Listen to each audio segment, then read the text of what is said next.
오늘 우리에게 주시는 하나님 말씀은 사도행전 23장 1절에서 10절 말씀입니다.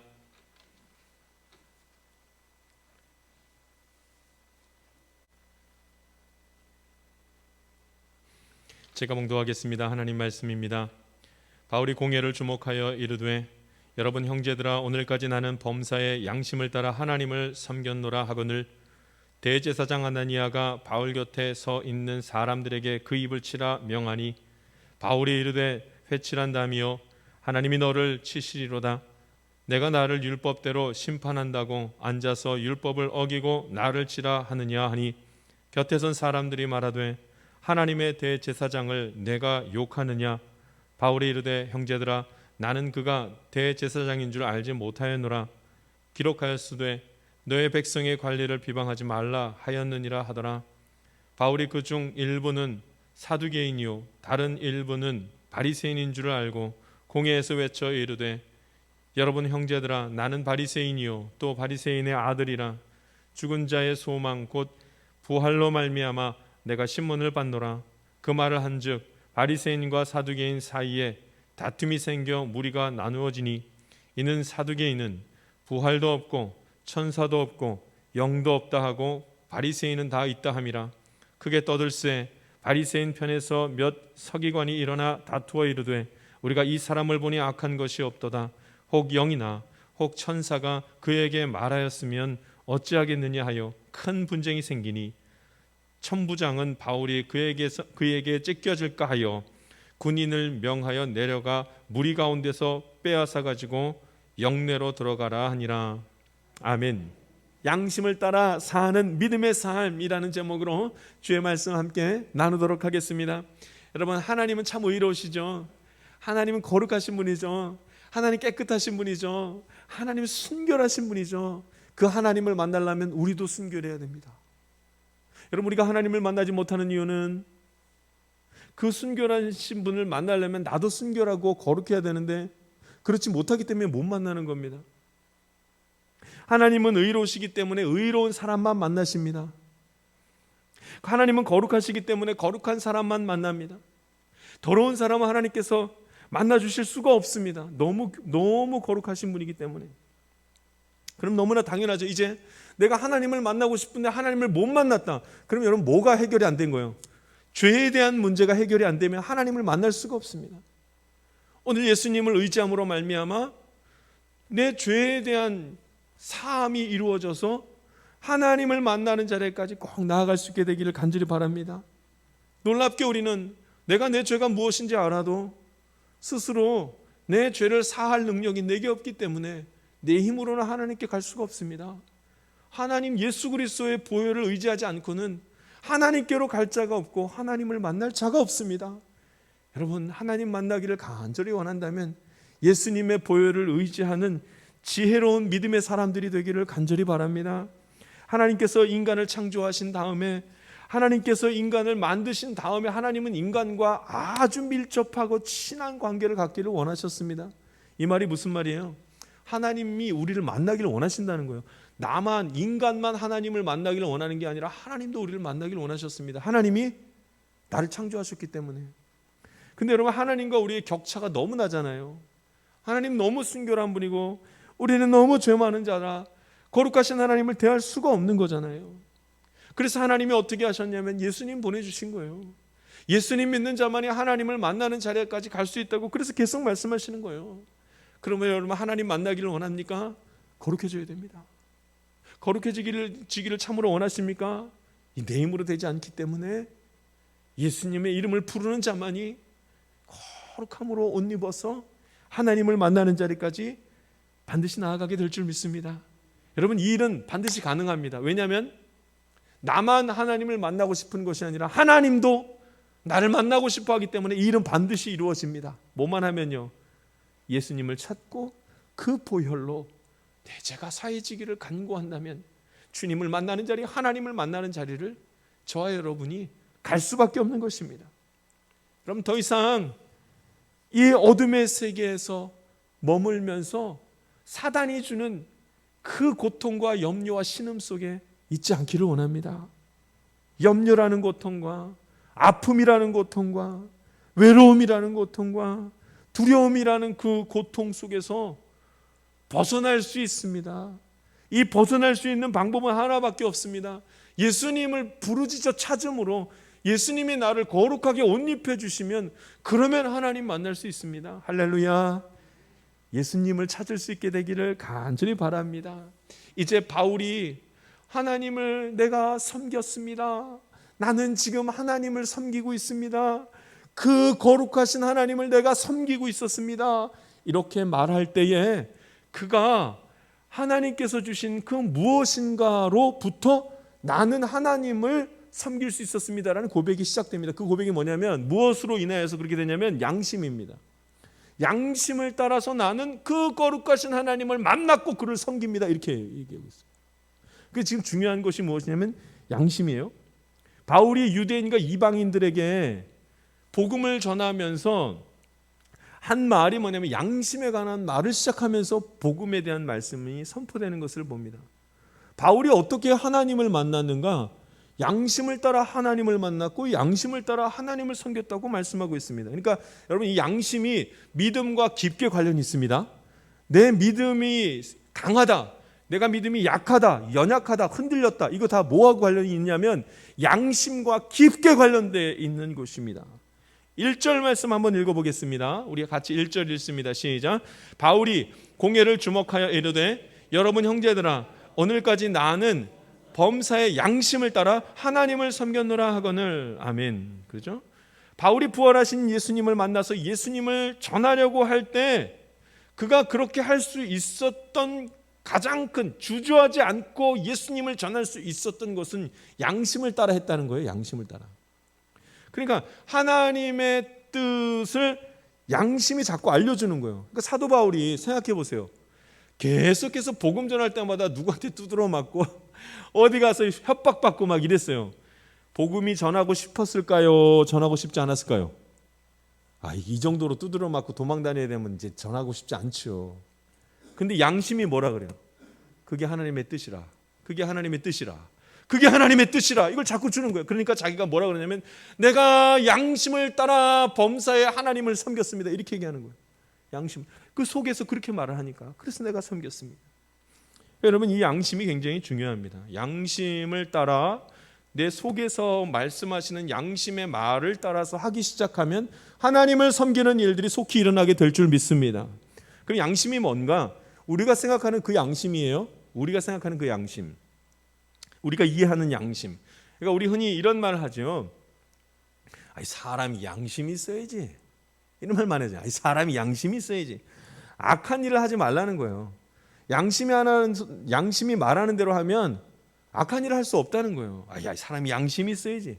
그 얘기는 뭐예요? 양심대로 살지 않더라. 양심대로 좀 살아야지. 그게 뭐냐? 양심대로 살아야지. 양심이 좀 있어봐요. 선한 마음대로 살지 못하더라. 이 말입니다. 여러분 양심이 믿음과 아주 깊게 관계되어 있는 것을 보게 됩니다. 양심이 있는 사람이 하나님을 믿는 거예요. 말씀대로 살려고 하는 것은 말씀대로 살아라고 누가 얘기하냐면 양심이 얘기하는 거예요. 그러니까 그렇게 살려고 애를 쓰게 되는 겁니다. 바울은 양심에 따라서 양심에 의해서 하나님을 섬겼다라고 말을 합니다. 하나님은 우리에게 뭐를 주셨냐면 양심을 주셨습니다. 양심을. 그래서 그 양심을 통해서 하나님을 만나게까지 하시는 겁니다. 거룩하신 하나님을 만나려고 할 때 그것을 알게 하시는 분이 하나님을 만나게까지 하시는 그 역할을 하는 도구가 뭐냐면 양심이더라 이거예요. 양심이 왜 중요한가 한번 보세요. 양심은 정직함을 얘기하는 거예요. 그러니까 여러분 정직함이 의로움으로까지 나아가고 정직한 것이 거룩한 것까지 나아가게 만드는 거예요. 당연히 그 결과는 뭐예요? 거룩해지니까 하나님 만나고 의로워지니까 하나님 만나고. 그런데 그 시작이 무엇인가? 양심입니다. 양심. 모든 것이 양심에 달려있더라는 거예요. 나 예수님 믿습니다 했어요. 믿음이 있는 줄 알았어요. 근데 삶이 엉망이에요. 그럼 양심이 뭐라 그래요? 너 진짜 믿음 있는 거 맞냐? 이 얘기를 하는 거예요. 그거는 아니, 그렇게 사는 거 아니라. 누가 얘기하냐면 양심이 얘기하더라는 거예요. 양심이 다 알려줘요. 이런 일이 벌어지면 나는 나의 믿음을 의심해 보아야 될 만한 일들까지 벌어지는 거예요. 믿음과 삶이 달라지기 시작하면 양심이 말을 하기 시작해요. 나는 양심을 통해서, 양심을 기준으로 하나님을 만나고 있는 중입니다. 아니면 나는 하나님 사실 만난 적이 없습니다. 이 누가 말해주냐면 양심이 말해주더라고요. 오늘 저와 여러분이 예배를 드리는 가운데에 내 양심의 소리를 들을 수 있기를 원합니다. 그 가운데서 하나님을 만나는 축복의 자리까지 나아갈 수 있게 되기를 간절히 바랍니다. 그래서 양심은 중요합니다. 내 속에 있는 정직한 마음이 하나님을 만나는 자리까지 이끌기 때문에 굉장히 중요한 것입니다. 그래서 다 많은 사람들이 양심을 속이면서 사는 사람들이 많잖아요. 바울이 나는 범사에 양심을 따라 하나님을 섬겼습니다 라고 말했을 때 그거를 전적으로 반대했던 사람이 있었습니다. 대제사장 아나니아. 완전히 반대합니다. 왜 이 무슨 소리 하냐고 사람들에게, 백성들에게 말하면서 뭐라고 하냐, 이 바울을 쳐라, 무슨 소리야 쳐라, 이렇게 말합니다. 바울이 너무나 두려워서 사실은 또 맞을까봐, 또 도망쳐야 될까봐 말도 하고 싶지 않았지만 양심을 따라서 하나님께서 그 원하시는 것이 그게 아닌 것을 너무나 잘 알고 있었으니까 그래서 또 말하는 거예요. 양심에 따라서 하나님을 섬겼습니다. 두렵고 무섭지만 나는 전했습니다. 무엇을요? 예수님이 부활하셨습니다. 그 예수님을 믿으셔야 됩니다. 이 말을 하는 거예요. 그런데 대제사장은 이 말을 듣고 싶어 하지 않습니다. 그의 말이 틀렸다고 확신합니다. 그러니까 바울을 막 협박하는 거죠. 왜냐하면 대제사장은 여전히 그리스도가 오지 않았다고 굳게 믿고 있었습니다. 보십시오. 대제사장이 양심을 속이고 있는 거 아시겠습니까? 대제사장이 왜 하나님의 말씀을 이해하지 못했을까요? 왜 대제사장이 예수가 그리스도라는 사실을 깨닫지도 못하고 오히려 그 말을 하는 바울을 왜 죽이려고 했을까요? 가만 보세요. 대제사장이 자기 마음속에 있는 양심의 소리를 전혀 듣지 못하는 거예요. 무슨 말이냐면 예수님을 봤더니 예수님이 목수의 아들인 거예요. 그런데 예수님의 목수의 아들인데 목수의 아들을 그리스도라고 말하니 그걸 믿으라는 거예요.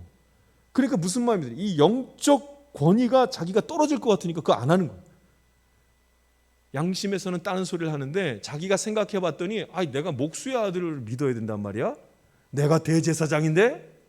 하면서 마음이 다 교만해져서 마음이 다 무너졌는데 그 마음속에 한 구석에서는 뭐가 있는 거예요? 나는 율법을 따라 이렇게 살아갔어도 하나님 만난 적이 사실은 없는데, 이 양심의 소리를 듣지 못했단 말이죠.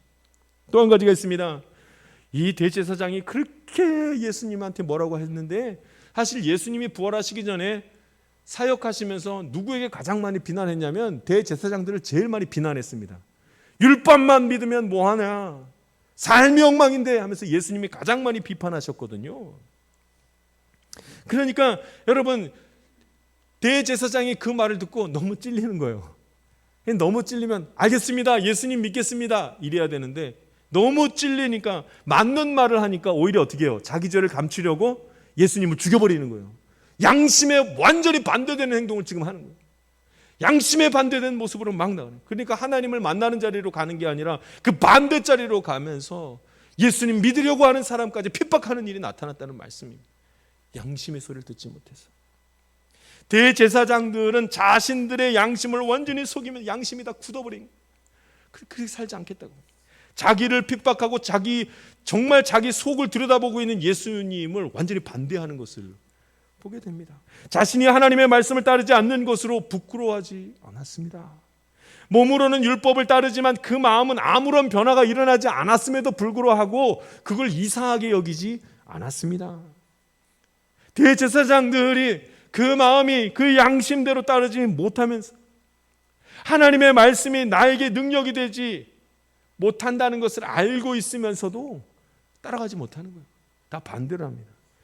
양심이 그것을 부끄러워하지 않았습니다. 그래서 반대로 갑니다. 그래서 어떻게 해요? 그 양심이 깨어나게 하려고 바울이 계속해서 예수님이 그리스도십니다, 예수님 믿어야 됩니다, 예수님을 믿어야지만 하나님께로 나아갈 수 있습니다. 근데 그 양심이 그 소리를 듣지를 못하니까 계속해서 예수님을 반대하고 예수님 믿는 사람도 죽이려고 하고 예수님을 전하는 사람도 죽이려고 합니다. 하나님의 뜻을 거부한 거죠. 왜요? 창피해서. 대제사장이 목수의 아들의 말을 믿어야 된다는 게 너무 부끄러워서, 창피해서. 여러분, 이런 일들이 벌어진 거예요. 우리가 양심대로 살지를 못합니다. 양심대로 살면 하나님을 만나는 자리까지 반드시 나아가게 될 줄 믿습니다. 우리는 의롭게 살아야 됩니다. 그러면 예수님을 믿을 수밖에 없습니다. 왜냐하면 우리가 의롭게 살지 못하거든요. 그러니까 예수님 찾는 거예요.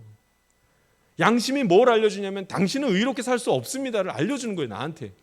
그래서 누구를 찾게 되냐면 예수님을 찾게 되는 것입니다. 할렐루야. 그 전까지는 예수님이 필요하지 않다 그래요. 왜냐하면 내 죄를 모르니까. 그런데 양심이 얘기해요. 내가 죄인이라고 말하고 있어요. 그런데 그 죄를 내가 해결할 수 없으니까 예수님을 찾는 거예요. 예수님 도와주세요. 양심의 소리를 한번 들어보십시오. 정말로 평안하냐고? 나에게 양심이 물으면 평안하다고 말하겠습니까? 그러면 무엇으로 평안할 수 있는가? 돈인가? 명예인가? 성공인가? 이런 걸로 평안할 수 있냐고 말할 때 양심이 뭐라 그래요? 아니, 그거 평안이 안 되더라고요. 양심은 그렇게 말할 겁니다. 내 양심은 그렇게 말할 겁니다. 양심이 우리에게 알려주는 소리가 있습니다. 그런데 그걸 듣지 않고 더 돈을 향해서, 더 성공을 향해서, 더 많은 안락함을 향해서, 쾌락을 향해서 우리가 나아가더라고요. 양심의 소리를 듣지 못하기 때문에. 양심의 소리를 듣는다면 거기에 만족함이 있는 것이 아니라 거기에 평안이 있는지 않다는 것을 알고 예수님을 찾게 되는데 양심의 소리를 듣지 않더라고요. 그러니까 회개를 하는 것은요, 회개는 누가 하냐면 양심의 소리가 들려진 사람이 회개를 합니다. 할렐루야. 양심에 따라 내가 정직하게 나아가면 나는 죄를 고백할 수밖에 없습니다. 죄를 아는 것이 얼마나 중요합니까? 그런데 양심의 소리를 듣지 못하면 죄가 있는지 없는지도 모르고 살아가더라고요. 인터넷을 통해서 범죄 소식이 요즘 많이 나와요. 20대 젊은 청년이 나이 드신 80 넘으신 그 노인을 폭행했다는 소리가 들립니다. 양심이 있으면 여러분 그런 일을 할 수 있겠어요? 양심을 속이고 있는 거잖아요. 양심이 그냥 굳어버린 거잖아요. 폭행의 이유가 무엇이든지 간에 어떻게 청년이 나이 드신 지팡이를 들고 있는 분을 폭행하며 때릴 수가 있겠어요? 지금은 여러분 양심이 굳어서 무슨 죄가 있는지 없는지도, 그 죄를 지은 다음에 양심의 가책이 느껴지지도 않은 때가 지금이라 이 말입니다. 여러분, 우리가 함께 예배를 드리는 가운데 있습니다. 예배를 드리면서 은혜를 누리고 있습니까? 누리고 있지 못합니까? 양심의 소리를 한번 들어보십시오. 하나님께서 들려주시지 않겠습니까? 마음이 불편한 상태로 교회에 앉아있기만 합니까? 아니면 정말로 귀하게 예배드리고 계십니까? 하나님께서 그 말씀을 내 양심을 통해서 말하지 않으시겠습니까? 오늘 저와 여러분이 허공을 치는 예배가 되지 않기를 주님 앞에 간구하기를 간절히 바랍니다. 오늘 예배가 굉장히 어렵고 불편한 사람은 누구 찾아야 돼요? 하나님 찾아야죠. 예수님께 도와달라고 간구해야죠. 그래야 하나님께로 나아갈 수 있는 겁니다. 그런데 우리는 뭐부터 안 돼요? 내가 지금 어떤 상태에 있는지조차도 양심의 소리를 들으려고 하지를 않습니다. 그러니까 예수님 찾지 않고 하나님을 만나는 자리까지 가지도 못하는 것입니다. 내가 지금 상태가 어떤지를 알면 회개할 수밖에 없습니다. 내가 얼마나 연약한지를 알면 하나님의 도움이 필요하다고 말할 수밖에 없습니다. 그 누가 알려주냐면 양심이 알려주는 겁니다. 우리 옆 사람과 한번 인사합시다. 양심의 소리를 들으십시오.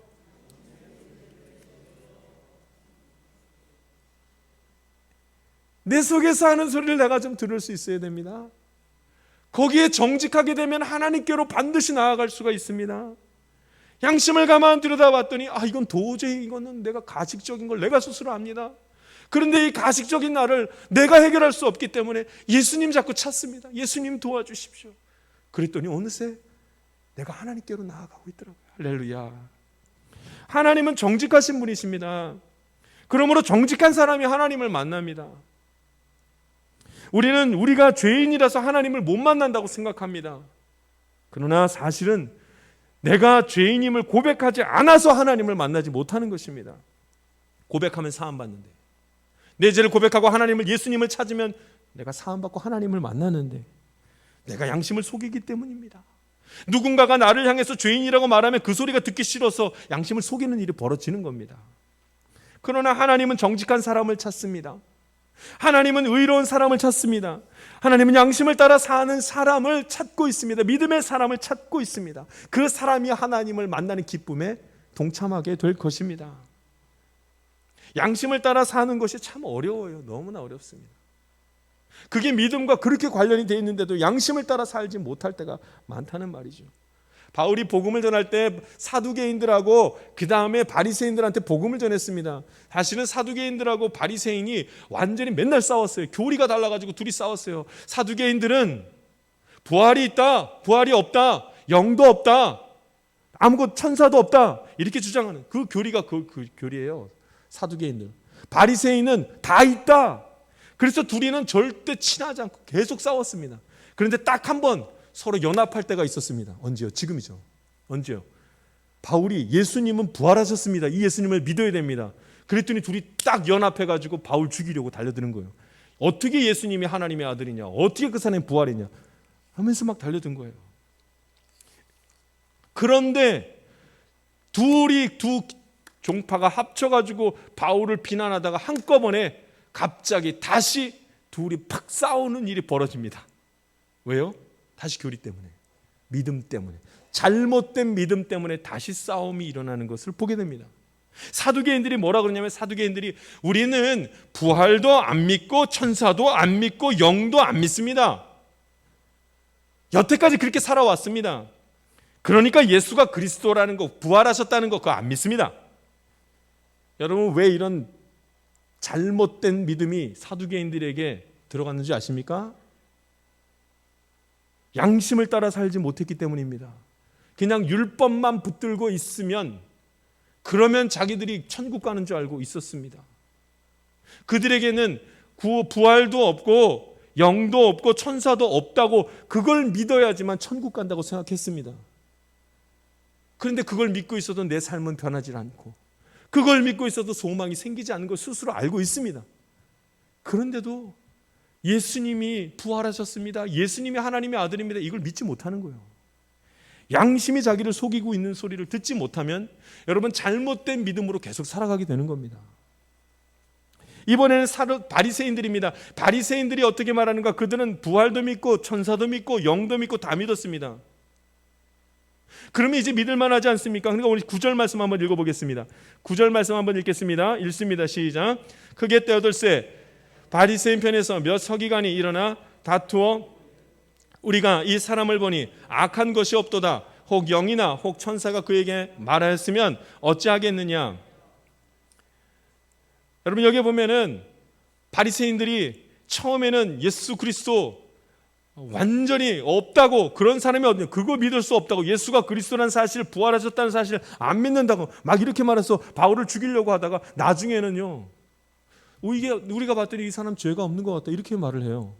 왜냐하면 무엇을 말하기 위해서요? 우리는 부활을 믿습니다. 그러니까 부활은 믿는데 누구는 안 믿는 거예요. 예수님이 부활한 건 안 믿는 거예요. 이해가세요? 참 기가 막힐 노릇이죠. 부활은 믿는데 예수님이 부활하셨다는 사실은 또 믿지 못하는 거예요. 여러분 이 잘못된 믿음이 어디에서부터 시작됐냐는 거예요. 양심의 소리를 듣지 못하는 겁니다. 이 두 종파 사두개인들과 바리새인들이 똑같이 다 무엇인가 열심히 믿고 있는데 그 열심히 믿고 있는 그것이 내 삶과 내 인생과 내 생명에 어떠한 영향도 주지 못한다는 이 사실을 알고 있으면서도 고백하지 못하는 거예요. 양심을 속이고 있는 거예요. 그러니까 잘못된 믿음으로 예수님을 믿는 일을 그들이 행할 수가 없었던 거예요. 여러분 양심의 소리를 듣지 못하면 올바른 믿음을 가질 수가 없습니다. 양심을 가지고 하나님을 바라보지 못하면 그래서 믿음도 흔들리는 거예요. 결국 예수님을 찾지 못하기 때문에 그렇습니다. 그러나 여러분 사실 우리는 양심을 통해서 죄인인 것까지만 알 수 있습니다. 그리고 내가 죄인인 걸 알면 이제 누구 찾는 거예요? 예수님을 찾죠. 예수님을 찾고 하나님을 만나는 자리까지 나아가게 되는 것입니다. 여러분 이제 우리가 주님 바라보면서 예수 그리스도를 찾는 데까지 나아갈 수 있는 힘이 있기를 원합니다. 그럼 양심의 소리를 들을 수 있어야 돼요. 여러분 지금 양심이 뭐라 그래요? 나 잘하고 있대요? 아니면 못하고 있대요? 여러분 이 소리를 들을 수 있어야 돼요. 내 속에서 지금 들려지는 내 믿음에 대한, 내 신앙의 삶에 대한 소리를 들을 수 있어야 돼요. 그래서 이게 얼마나 내가 엉망진창이 되었는지를, 내 삶이 지금 얼마나 가식적이 되었는지를 보아야 돼요. 양심의 소리를 듣기 시작하면 예수님을 찾기 때문에 그렇습니다. 여러분, 오직 예수님이죠. 그러니까 오직 예수님이에요. 우린 예수님을 통해서 양심을 따라 하나님을 섬기게 되어져 있습니다. 왔다 갔다 한 믿음을 갖는 이유는 전부 다 양심의 소리를 듣지 않을 때 그런 겁니다. 양심의 소리가 잘 들리면 얼마나 회개가 잘 되는지 몰라요. 하나님, 내가 오늘 또 이 모양으로 지냈어요. 하나님 용서해 주세요. 근데 양심의 소리가 들리지 않으면 무슨 기도예요. 기도는 나 잘 지내고 있는데, 잘하고 있는 것 같은데 아무것도 들리지 않으니까. 그러니까 여러분, 사실은 양심을 건드리는 거는, 무엇이 양심을 건드리냐면 하나님의 말씀을 계속 듣다 보면 양심을 통해서 내가 죄인됨을 알아가게 된다는 말씀입니다. 할렐루야. 그 소리를 들어야 예수님을 찾고 예수님의 보혈의 능력으로 하나님을 만나는 자리까지 갑니다. 그러니까 여러분, 예수 믿는 사람이나 믿지 않는 사람이나 양심은 다 있어요. 그런데 예수 믿는 사람과 예수 믿지 않는 사람이 다른 이유는, 예수 믿는 사람은 양심을 통하여 예수님을 찾게 되어져 있습니다. 할렐루야. 예수님을 찾는 거예요. 그리고 예수님의 보혈로 죄 사함을 받고 하나님께로 나아가는 겁니다. 죄에 집중하지 말고 내가 죄인 된 것에 집중해야 됩니다. 죄가 무엇이든 무언지 아는 것은, 내 죄가 무언지 아는 것은 사실은 그렇게 중요하지 않습니다. 죄를 알든지 알지 못하든지 우리는 다 죄에 빠지거든요. 그 죄의 권세가 어마어마하기 때문에 다 빠집니다. 그러나 여러분, 내가 죄인인지를 알려고 죄인됨에 집중하기 시작하면, 그러면 무슨 일이 벌어요? 양심에 따라서 죄인된 걸 깨닫고 예수님을 찾을 수 있기 때문에 완전히 다른 모습이란 말씀입니다. 성경을 우리가 보고 우리 함께 예배를 드립니다. 양심이 뭐라 그래요? 잘했다 그래요? 아니면 책망해요? 여러분, 그 소리를 들으십시오. 내 감정이 어떻다 그래요? 행복하대요? 아니면 기쁘대요? 평안하대요? 한번 양심이 뭐라는지 한번 들어보십시오. 그리고 그렇지 않다면 왜 그렇지 않은지 예수님을 찾아야 하는 것입니다. 이번에 신앙의 모습을 한번 보십시오. 내가 정말로 하나님께 다 맡깁니까? 내가 전적으로 하나님을 의지하고 있습니까? 양심이 뭐라 그래요? 그 소리를 들을 수 있습니다. 내가 전적으로 하나님을 의지하지 않고 있다고 말하면, 그럼 뭐예요? 이제는 하나님 찾아야죠. 이젠 예수님을 찾아야죠. 그리고 참된 평안함을 맛보고 참된 기쁨 가운데 우리 모두가 거해야 되지 않겠습니까? 양심의 소리를 들으십시오. 그 소리가 성령님의 소리입니다. 제가 사실은 이제껏 살면서 한 번도 술도 마셔본 적이 없고 담배도 펴본 적이 없어요. 근데 한때는 이게 저의 의의였고 저의 자랑이었어요. 그래가지고 신학교 다닐 때에 학우들이 와가지고 간증을 하면, 제가 신학교 들어오기 전에 술 먹고 담배 피고 뭐하고 얼마나 나쁜 일을 많이 했는지 몰라요. 그러면 제가 그 소리를 들을 때 무슨 생각할 것 같아요? 저런 나쁜 놈, 저러고 신학교 왔단 말이야? 나는 깨끗해. 막 이러면서 얼마나 교만했는지 몰라요. 사람들 정죄하게 바빴어요. 그리고 저 스스로 얼마나 깨끗한 척하면서 거룩한 척하면서 그렇게 있었는지 몰라요. 그런데 이 생각은 제가 하나님을 깊게 만나는데, 제가 내 죄를 깨닫는데 엄청난 걸림돌이 됐습니다. 술과 담배는 하지 않았을지 몰라도 여전히 그 이상의 죄를 짓고 있다는 저의 양심의 소리를 전혀 듣지 못할, 그래서 제 믿음이 한 단계 성숙되고 하나님을 바라보는 데에 너무나도 오랜 시간이 걸렸습니다. 제 양심은 압니다. 제 양심이 계속 가르쳐 줬습니다. 술과 담배를 평생 안 한 곳으로 하나님을 더 빨리 더 깊게 만나는 게 아니라고 여러 번 말했습니다. 근데 전 다 무시하죠. 다 무시했습니다. 오늘 저와 여러분이 양심의 소리를 들을 수 있기를 원합니다. 그리고 예수님을 찾는 자리까지 빨리 갈 수 있기를 원합니다.